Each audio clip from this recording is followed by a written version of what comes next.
Bharatiya Janata party के राष्ट्रीय अध्यक्ष जगत प्रकाश नड्डा आज हरिद्वार दौरे पे हैं, जहां वो कई कार्यक्रमों में शिरकत कर रहे हैं। जेपी नड्डा के जॉलीग्रांट एयरपोर्ट पहुंचने पे मुख्यमंत्री ने उनका स्वागत किया। उनके साथ हरिद्वार के सांसद रमेश पोखरियाल निशंक, प्रदेश प्रभारी दुष्यंत गौतम और बीजेपी प्रदेश अध्यक्ष महेंद्र भट्ट भी उनके साथ मौजूद रहे। इसके बाद उनका काफिला हरिद्वार के लिए रवाना हुआ और यहाँ पे उन्होंने प्रधानमंत्री के मन की बात कार्यक्रम को भी सुना। और जेपी नड्डा आगामी चुनाव को लेकर बीजेपी कोर कमेटी से भी बातचीत करेंगे। सूत्रों की माने तो दोपहर करीब 3 बजे कोर कमेटी की बैठक होने जा रही है और उससे पहले इस वक्त हरिद्वार में एक सभा को वो संबोधित भी कर रहे हैं और वहां पे उन्होंने कई बातों का जिक्र किया।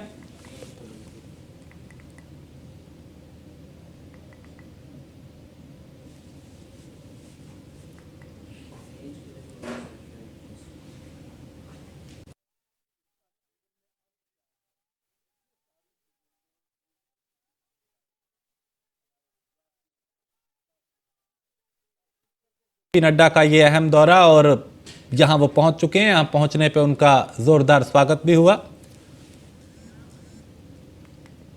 तो भारतीय जनता पार्टी के राष्ट्रीय अध्यक्ष जेपी नड्डा रविवार को हरिद्वार पहुंचे, जहां उन्होंने मेरी बाटी मेरा देश कार्यक्रम के तहत वृक्षारोपण किया और प्रधानमंत्री मोदी के मन की बात को सुना। जेपी नड्डा के साथ उत्तराखंड के मुख्यमंत्री भी मौजूद रहे, प्रदेश अध्यक्ष भी यहाँ पे रहे और कई दिग्गज जो हैं वो यहाँ पहुंचे। पार्टी के साथ साथ तमाम पदाधिकारी यहाँ पे मौजूद रहे। मन की बात कार्यक्रम के बाद प्रदेश प्रभारी दुष्यंत गौतम ने कहा प्रधानमंत्री को बहुत बड़ा जनाधार मिल रहा है। उन्होंने कहा कि जनाधार पे उन्होंने कहा कि आने वाले समय में देश की संस्कृति का जो आह्वान उन्होंने किया है वो आगे बढ़ेगा। सबसे बड़े राजनीतिक दल भारतीय जनता पार्टी के राष्ट्रीय अध्यक्ष और सुदीप जैन हमारे ब्यूरो चीफ इस खबर पे ज्यादा जानकारी के साथ। सुदीप, हम जेपी नड्डा को सुन रहे थे, कई प्राथमिकताएं उन्होंने गिनवाई, लेकिन इस उत्तराखंड के दौरे में क्या कुछ और खास रहने वाला है? जी देखिए, राष्ट्रीय अध्यक्ष जेपी नड्डा आज सुबह करीब 10 बजे जॉलीग्रांट एयरपोर्ट पहुंचे थे। इसके बाद उन्होंने प्रधानमंत्री नरेंद्र मोदी की मन की बात को मुख्यमंत्री पुष्कर सिंह धामी और पार्टी नेताओं कार्यकर्ताओं के साथ सुना।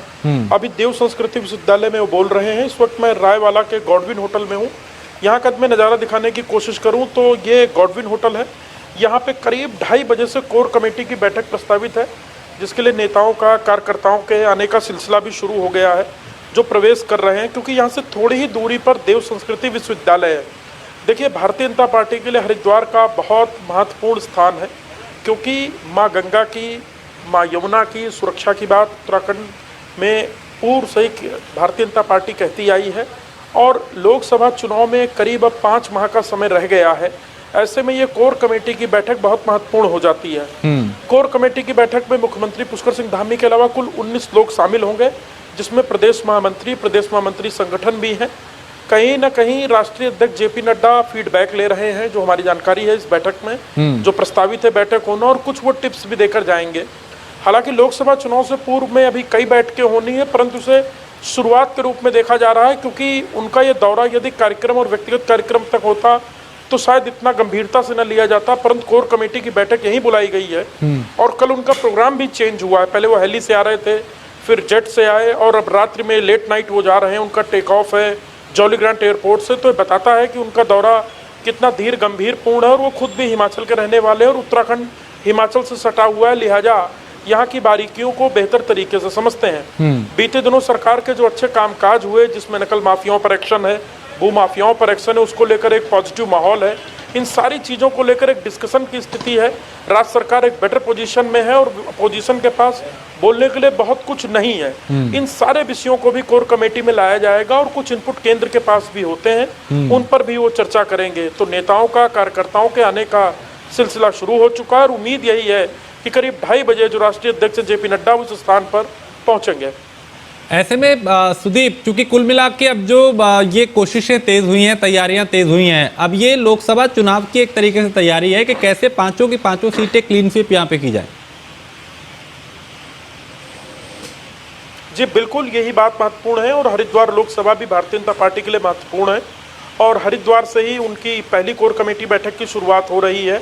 इसके बाद इस बैठक में इस बात पर भी चर्चा होगी कि क्या और वो स्ट्रेटजी बने जिसमें राज्य और केंद्र के कामों को आगे बताया जा सके, समझाया जा सके लोगों को कन्विंस किया जा सके। दूसरा, अभी से हमारी जानकारी ये भी है, जो मौजूदा प्रत्याशी, जो मौजूदा विनिंग कैंडिडेट हैं, उनकी क्या स्थिति है, उनकी इंटेलिजेंस रिपोर्ट कैसी है, जनता में उनकी छवि कैसी है और मौजूदा माहौल, पार्टी कार्यकर्ताओं के साथ उनका सामंजस्य क्या है, इन सारी चीज़ों की जानकारी भी उनके पास है। इन सारी चीज़ों पर भी डिस्कशन होगा, क्योंकि भारतीय जनता पार्टी बहुत एडवांस चुनाव में बहुत एक स्टेप आगे चल रही है। यदि हम देखें जी, मध्य प्रदेश और छत्तीसगढ़ को हम देखें तो विधानसभा चुनाव का ऐलान, लेकिन प्रत्याशियों का ऐलान हो गया। तो ये सारी चीजें बताती हैं कि इस चुनाव को लेकर, लोकसभा चुनाव को लेकर भी भारतीय जनता पार्टी बहुत ठीक आगे है। है। सुदीप, आप उनके इस दौरे पे नजर बनाए रखिए, मैं आपसे फिर जानकारी लूंगा। फिलहाल शुक्रिया। और यहाँ एक छोटे से ब्रेक के लिए रुकेंगे, ब्रेक के उस पार कुछ और खबरें।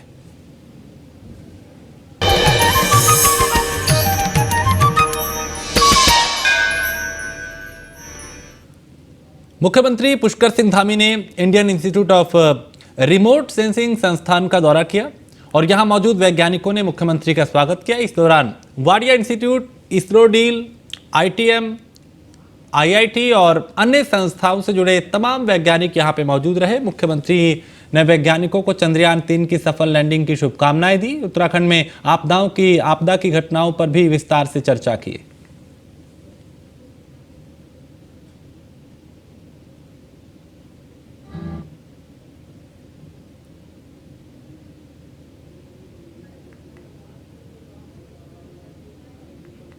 हम ऊर्जा, हमारा जो अंदर में परसिवरेंस है, हमारा अंदर में जो कैपेसिटी है, उसको हम लोग काम में लगाए तो कर सकता है। ये बहुत बड़ा एक महत्वपूर्ण मैसेज हमारा चंद्रयान 3 का बहुत अच्छा से सॉफ्ट लैंडिंग होने के बाद, फिर वो लैंडर से जब हमारा काम करने लगा है, रोवर भी निकाल के अभी शुरू हुआ है, काम कर रहे हैं।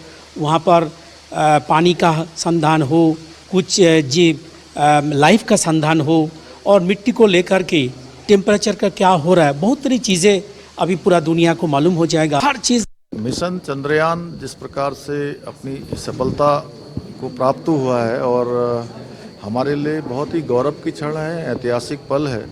उसमें हमारे इस संस्थान का IRS का भी, क्योंकि ये हमारा इसरो का एक संस्थान है, देश के अंदर चलने वाले 16 संस्थानों में से एक संस्थान ये भी है।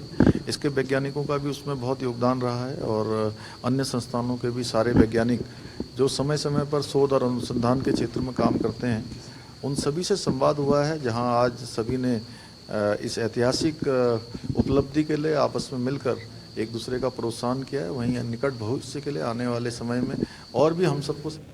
अल्मोड़ा पहुंचे पूर्व सीएम और महाराष्ट्र के पूर्व राज्यपाल भगत सिंह कोश्यारी ने मोदी सरकार की तारीफ की और कहा कि उत्तराखंड का गांव-गांव प्रधानमंत्री के नेतृत्व में आत्मनिर्भर बनेगा। उत्तराखंड में अच्छे काम को देखते हुए जनता प्रधानमंत्री मोदी और सीएम पुष्कर सिंह धामी की मजबूती के लिए हाथ आगे बढ़ाएगी।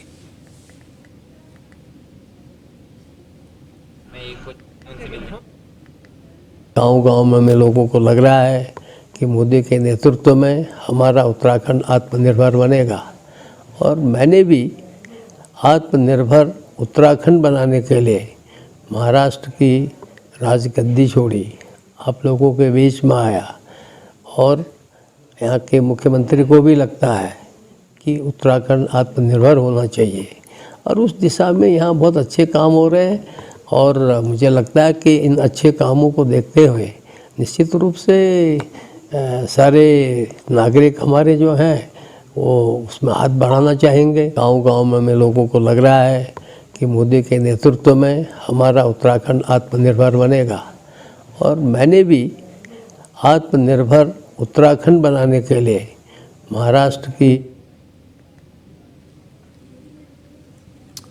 बाढ़ प्रभावित क्षेत्रों को लेकर ऋषिकेश नगर निगम के स्वर्ण जयंती सभागार में बाढ़ समीक्षा बैठक का आयोजन किया गया। बैठक से पहले ही बाढ़ से प्रभावित लोगों ने निगम के अधिकारियों को खरी खोटी सुनाई। पार्षद समेत स्थानीय लोगों ने नगर आयुक्त की कार्यशैली पर नाराजगी जाहिर की और लोगों के साथ पहुंचे समाजसेवी अरविंद हटवाल ने नगर आयुक्त पर गंभीर आरोप लगाते हुए उन्हें निकम्मा तक कह दिया। अचानक बंद मोबाइल की दुकान में आग लग गई। आग लगने की सूचना मिलते ही व्यापारियों में, लोगों में अफरा तफरी मच गई। उन्होंने आग बुझाने की कोशिश की। दमकल विभाग की टीम को भी सूचना दी। मौके पर टीम भी पहुंची और काफी मशक्कत के बाद आग पर काबू पा लिया गया। इस आग में काफी नुकसान हुआ है।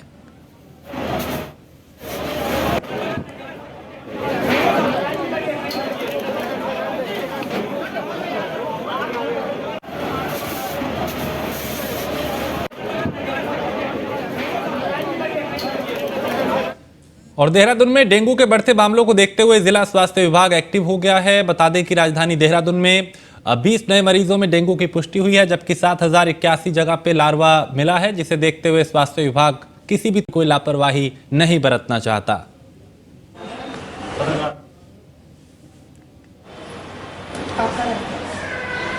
और डेंगू के जितने भी सिम्टम है करीब करीब 1 से सिम्टम रहते हैं, तो ये देखने में आ रहा है कि वायरल के मरीज काफ़ी ज़्यादा संख्या में आ रहे हैं, जिसमें डेंगू टेस्ट कराया जा रहा है तो अधिकतर मरीजों में वो निगेटिव आ रहा है। जो डेंगू पॉजिटिव केस आ रहे हैं उनके लिए हमारे अस्पतालों में पर्याप्त बेड और पर्याप्त दवाइयाँ हमने व्यवस्था की हुई है। वायरल का और डेंगू के।